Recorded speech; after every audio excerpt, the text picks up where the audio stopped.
ఇంటికి పెద్ద కూతురు అంటే పేరెంట్స్ తర్వాత బరువు బాధ్యతలన్నీ మన మీదనే ఉంటాయి. మెయిన్ గా మన సిబ్లింగ్స్ ని అంటే మన తోబుట్టువులను చూసుకోవాల్సిన బాధ్యత అంతా కూడా మన మీదనే ఉంటుంది చిన్నప్పటి నుంచి కూడా. అందరి లైఫ్ లో ఈ రెస్పాన్సిబిలిటీస్ అనేవి కొంచెం లేట్ గా స్టార్ట్ అయితే కానీ నా లైఫ్ లో మాత్రం చాలా ఎర్లీగా స్టార్ట్ అయిపోయినాయి. నేను చెప్పిన దాన్ని బట్టి మీకు ఇప్పటికే అర్థమైపోయి ఉంటుంది నేను ఇంటి పెద్ద కూతురునని. నా తర్వాత నాకైతే 2 చెల్లెలు అనమాట. మేము టోటల్ గా 3 మెంబర్స్ అంటే 3 ఆడపిల్లలము. ఫస్ట్ వీడియోలో మా అమ్మమ్మ తాతల దగ్గర నుంచి నేనైతే హైదరాబాద్ కి నాకు 6 years ఆఫ్ ఏజ్ ఉన్నప్పుడు అయితే నేను హైదరాబాద్ వచ్చేసిన అని చెప్పిన కదా. ఇంతకీ ఎందుకు వచ్చిన రీజన్ అయితే చెప్పలేదు కదా. మా పెద్ద చెల్లి పుట్టక ముందుకు మా మదర్ కి లో బీపీ ఉండడం వల్ల చాలా సార్లు అయితే కళ్ళు తిరిగి పడిపోతూ ఉండేదన్నమాట. మా నాన్న అయితే ఆటో నడిపేవాడు.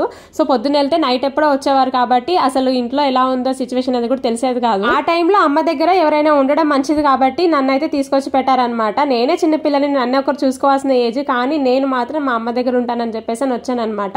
కానీ ఆ టైంలో మా అమ్మమ్మ కూడా వచ్చి ఉండొచ్చు. కాకపోతే అమ్మమ్మకి ఊళ్ళో పొలం పనులు అవన్నీ ఉంటాయి. తాతయ్యని కూడా చూసుకోవాలి కాబట్టి తనైతే వచ్చి ఉండలేని సిచ్యువేషన్ అక్కడ. కంటిన్యూషన్ నెక్స్ట్ షార్ట్ లో అప్లోడ్ చేస్తాను. ఈలోపు మీరు ఛానల్ ని సబ్స్క్రైబ్ చేసుకోండి. పెసరట్టు మీలో ఎంతమందికి ఇష్టమో కామెంట్ చేయండి.